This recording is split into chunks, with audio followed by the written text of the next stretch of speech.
J'ai vraiment l'impression que Disney enchaîne les mauvaises décisions. Salut à tous, ici Reg, bienvenue dans les actualités cinéma, séries et même un petit peu jeux vidéo de la semaine. Comme d'habitude, il y aura dans la description et dans le commentaire épinglé la liste des actualités, mais je vous incite à vous intéresser à toutes les actus pour vous la péter en soirée ou pour tout simplement votre curiosité. Vous m'excuserez un petit peu, je suis malade depuis quelques jours, c'est la saison, c'est comme ça. Je vais essayer de me faire comprendre et d'aller assez vite dans cette vidéo parce que je suis un peu à bout, j'avoue. L'objectif de ces vidéos, c'est pas de vous faire un listing de toutes les actualités, mais aussi de vous donner mon avis pour qu'on puisse en débattre dans les commentaires et je compte sur vous. Mais avant de commencer, j'aimerais remercier le partenaire officiel de cette vidéo, c'est BorgosVPN et ses 38 millions d'utilisateurs et presque 5 sur 5 sur Trustpilot. Vous les connaissez aujourd'hui, ils vous permettent de doubler votre catalogue streaming en termes de titres. Vous allez avoir bien plus de choses intéressantes parce que dans notre pays, c'est vrai que c'est un peu compliqué. Il y a des lois qui nous empêchent d'avoir des films trop cool comme Across the Spider-Verse qui est déjà disponible sur Netflix dans beaucoup de pays du monde. En plus, c'est Halloween, donc autant regarder Talk to Me en streaming qui est disponible dans plein de pays aussi. Vous prenez un VPN en Suisse, en Belgique, au Canada, vous allez avoir la VOSTFR et pour ceux qui aiment la VF et même la version québécoise, attention. En termes de streaming, c'est dingue. En plus de ça, vous pouvez regarder des compétitions sportives gratuitement comme des courses automobiles en direct. Et si vous êtes un gros consommateur de YouTube, vous prenez YouTube Premium dans un pays beaucoup moins cher comme l'Argentine, l'Inde ou un autre pays de l'Union Européenne et vous avez accès à ce forfait pour quelques euros par mois. Vous serez en bien plus grande sécurité avec un VPN que ce soit la Wi-Fi de l'université, la bibliothèque ou de l'hôtel. Vous pouvez partager un compte avec 7 personnes au total. C'est disponible sur tous vos appareils préférés. C'est super simple d'utilisation. Vraiment, tout le monde peut le faire en quelques clics.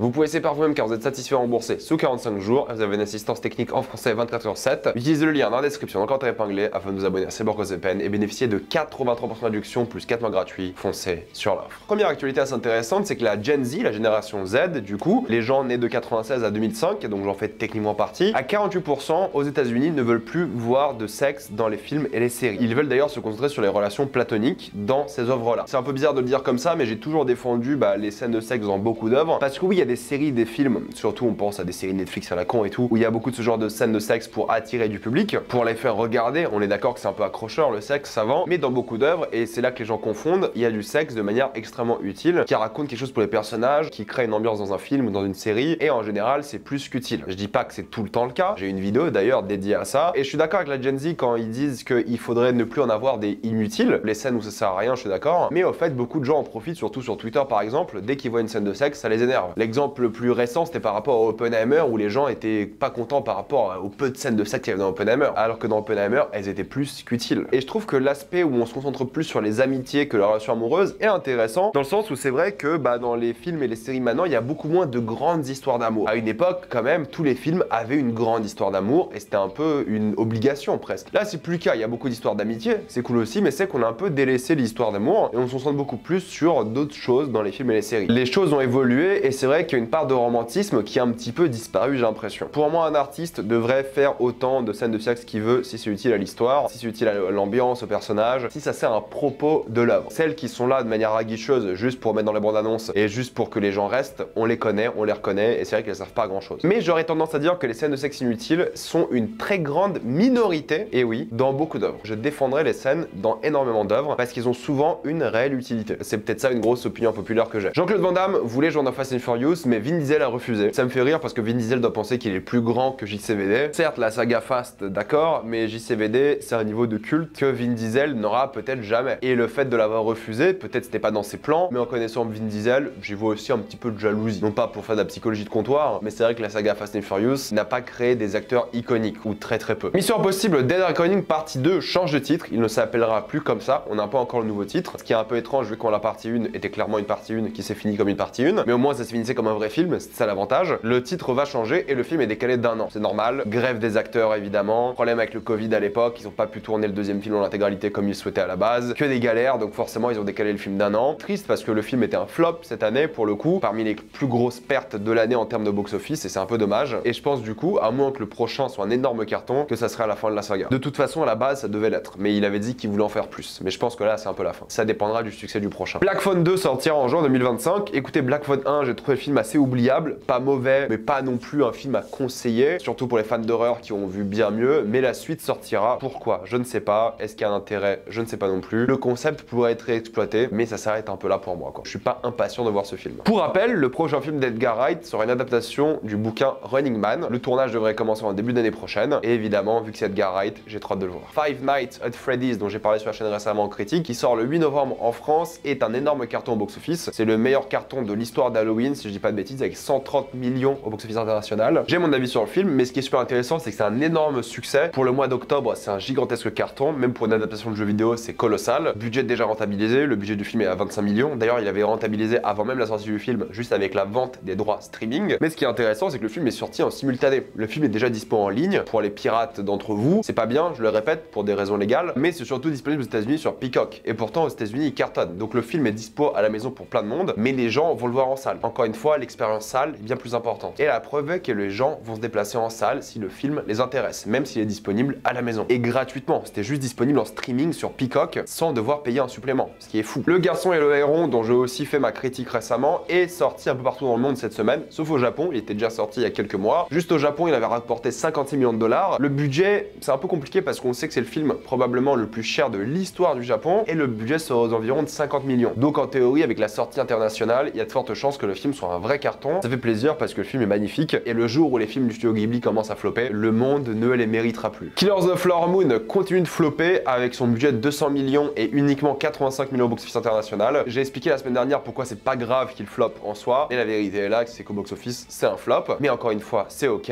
D'ailleurs, Apple s'est un peu énervé récemment parce que justement, plein de cinémas ont coupé Killers of the Flower Moon. Oui, ils ont proposé un entracte. Alors je sais que ça se fait dans beaucoup de pays de manière automatique. Je sais que ça se fait en Belgique, je sais que ça se fait en Italie, je sais que dans beaucoup de pays, il y a une pub au milieu, des pubs de nachos à l'écran. J'ai vu ça une fois en Italie au cinéma. Le film se coupe et t'as une grosse pub de quelques minutes, de 5 minutes, où on te dit bah va rechercher à manger au cinéma et des choses comme ça. Et du coup, Apple était assez énervé parce qu'ils ont dit non mais attendez, on a sorti notre film exprès au cinéma pour que les gens le regardent d'une traite. Et ils ont engueulé les cinémas qui proposent un entracte. C'est quand même assez intéressant et je suis assez d'accord avec eux pour le coup. Le film est proposé dans une version 3h36 exprès pour le cinéma pour être 100% immergé pendant les 3 heures et bordel, vous l'êtes immergé clairement et il y a des cinémas qui le coupent. Je sais que c'est dans beaucoup de cas la politique du cinéma, mais il faut savoir une chose, c'est que les studios sont en droit de demander certaines choses comme pas d'entracte, comme augmenter le volume durant certaines scènes et des choses comme ça. Et donc là, je soutiens Apple. Ils ont voulu sortir leur film au cinéma pour le spectacle et l'immersion et si les cinémas respectent pas ça, ce n'est pas normal. Par contre, là où je soutiens pas Apple, c'est que c'est la deuxième fois cette année qu'ils augmentent leur prix. Alors je sais que beaucoup d'entre vous ont Apple via Canal, mais je pense que d'ici avril, les 1 an d'Apple sur Canal, il faudra payer un supplément. Moi, je le vois comme ça. Même si Apple sera toujours disponible sur la plateforme, il faudra d'après moi payer un supplément. Et Apple TV+ va coûter 10 € par mois. Alors moi, j'ai l'abonnement Apple. Pourquoi? Parce que je l'ai payé un mois à l'année avant que ça arrive sur Canal. Ça arrive, c'est comme ça, c'est des erreurs. Je pouvais pas savoir en même temps. Mais du coup, Apple va augmenter ses prix. Ça sera à 10 € par mois. C'était à 5 en début d'année. C'est passé à 7, je crois, si je dis pas de bêtises. Et là, ça va passer à 10. C'est assez triste. Alors Apple, moi, j'ai beaucoup défendu. Je trouve qu'ils ont de très bonnes séries, mais quand même 10 €, ça commence à faire beaucoup. Le Samaritain 2 va sortir. J'ai pas vu le 1. J'ai aucune envie de voir le 1. J'en ai entendu que de mauvaises choses. Je ne compte pas le regarder. Mais pour ceux que ça intéresse, le 2 sortira. Et la série Fallout a enfin une date de sortie. Je sais pas si vous êtes beaucoup à être excité par rapport à cette série. Moi, je le suis beaucoup. J'avais fait une vidéo à l'époque pour dire à quel point j'avais hâte de voir une série Fallout. Elle sortira le 12 avril 2024. Il y a déjà une bande-annonce qui a été leakée sur les réseaux. Je vais pas vous la partager ou la commenter par respect parce que c'est un leak, mais je commenterai la bande-annonce quand elle sera sortie intégralement et officiellement. Mais ça a l'air pas mal. La bande-annonce de Vermine a été révélée. C'est une invasion d'araignées d'assez grosse taille dans une cité. À un moment, un jour, il faudra qu'on arrête ce fantasme de la cité. Mais voilà, ça va se faire. Dario Scardapan est le nouveau showrunner de la série Daredevil. Je vous avais annoncé récemment que la série va recommencer son tournage avec une nouvelle équipe créative. Donc les réalisateurs seront les réalisateurs de Loki. Donc ça c'est plutôt cool. Et Scardapan a été scénariste sur Punisher et Jack Ryan. Écoutez, la bonne chose c'est que il y aura un showrunner déjà pour Daredevil, ce qui n'était pas le cas avant. C'est quand même une dinguerie de dire ça. Mais oui, la série a l'air d'être entre de bonnes mains. Et j'imagine elle sortira dans 2 ans. Le temps de la réécrire, le temps de la retourner, le temps de faire la post-prod. C'est pas pour tout de suite. Elio, le Pixar, a été décalé d'1 an. Il sortira en juin 2025. On est à un stade où tous les films Disney Pixar commencent à se ressembler et ça c'est dommage. La première image officielle de Blanche-Neige a été révélée. Alors le film a été décalé d'1 an. Il devait sortir en mars 2024 et a été décalé à mars 2025. L'excuse c'est finir les effets spéciaux plus grève des acteurs. Il y a eu beaucoup de polémiques entre le casting de Rachel Zegler, ses nombreux discours et interviews qu'elle a donné où elle était pas très fan de l'œuvre originale et des choses comme ça. C'est un film qui baigne dans la polémique. Peter Dinklage à l'époque avait accusé Disney de stéréotyper les acteurs nains et d'uniquement leur donner des rôles de nains. Et du coup Disney qui a fait marche arrière et qui a dit ok ce sera pas des nains mais des créatures magiques. Il y avait des photos de tournage où tu voyais ces nains et que c'était pas du tout des nains. Et lorsque tu vois cette image là, c'est un délire parce que c'est pas des nains, c'est pas des personnes de petite taille, on dirait des farfadets et surtout qu'ils ont fait en CGI ces nains ou ces créatures magiques, peu importe. Au lieu d'embaucher cette personne, ils ont fait des créatures en CGI. Pourquoi est-ce qu'on avait une image à l'époque où on voyait des vrais nains? Est-ce que c'était un fake? Qu'est-ce qui s'est passé? Est-ce qu'ils ont décidé de changer les choses entre temps? Est-ce que c'est pour ça qu'ils le décalent d'1 an pour faire des reshoots? La communication de ce film est un véritable désastre alors que le film a que maintenant sa première image. Vous vous rendez compte de la dinguerie? Est-ce qu'ils l'ont décalé d'1 an pour essayer de cacher justement toute cette controverse, pour essayer de calmer un peu le jeu? peut-être, mais honnêtement, quand ta première image que tu proposes, c'est celle-ci, je me demande si c'est pas un coup de marketing en mode regarder cette image moche, et par la suite, lorsqu'il y a de nouvelles images, ce sera pas mal. Je me demande si c'est pas ça, parce que Disney avec leur marketing à la con, tu sais plus où te mettre quoi. Donc le décalage plus première image immonde, ça donne clairement pas envie de voir le film. Mais peut-être d'ici 1 an et demi, les gens auront oublié. C'est ça qui sera intéressant à suivre. Les Animaux Fantastiques sont entre guillemets officiellement terminés. Alors apparemment, ils ont dit qu'ils font une pause dans la saga, mais pour moi, c'est juste une manière de dire que c'est terminé, jusqu'au moment où on a envie de relancer la machine, parce que là, ils sont en train de refaire un reboot, j'imagine, d'Harry Potter, avec la série qui va arriver, avec les films et des choses comme ça. Donc je pense que la saga est terminée, honnêtement, mais que si un jour, voilà, il y a un éclair de génie, une idée, un potentiel marketing derrière, ils vont relancer la saga, mais ne vous attendez pas à la voir. Parce que pour l'instant, c'est encore prévu de faire des films. Hein. Ils avaient encore 2 films à faire. Et on le savait déjà, mais Daniel Radcliffe est quelqu'un de formidable. Il a récemment financé un documentaire sur David Holmes, qui était l'un de ses cascadeurs lors du tournage d'Harry Potter, qui a été paralysé lors d'un accident sur le tournage, et il a décidé de financer un documentaire sur sa vie pour lui rendre hommage. En plus de s'être renouvelé en tant qu'acteur, ce gars est formidable. Ça sortira sur HBO le 15, peut-être sur le Pass Warner chez nous, on verra bien. Et pour finir, Spider-Man 2 est le meilleur lancement de l'histoire de PlayStation avec 2,5 millions de jeux vendus le premier jour. C'est ultra impressionnant, vous savez ce que j'en pense, j'en ai fait la critique, surtout sur une machine qui n'a pas autant vendu que d'autres générations pour l'instant. Tant mieux pour eux, je suis content, le jeu mérite son succès. Je pense pas que les gens vont en parler pendant longtemps du jeu, mais je suis content de ce genre de succès. Le studio a vraiment bossé son jeu et j'ai hâte de voir les prochains jeux du studio. Je vais m'arrêter là, mettez-moi dans les commentaires ce que vous pensez de toutes ces actualités. Êtes-vous d'accord, pas d'accord avec moi? Dites-moi ça dans les commentaires. Comme d'habitude, pensez à vous abonner à la chaîne pour voir les prochaines vidéos. Mettez un j'aime, ça aide beaucoup la chaîne. Suivez-moi sur tous mes réseaux pour plus de débats, critiques, actualités et concours. Et avant de quitter ces vidéos, pensez à utiliser le lien dans la description, donc en épinglé, afin de débloquer toutes les plateformes de streaming que vous voulez en toute accessibilité et sécurité. Tout ça pour 2,03€ par mois plus 4 mois gratuits. Foncez sur l'offre. Et moi je vous dis à la prochaine fois. Salut à tous.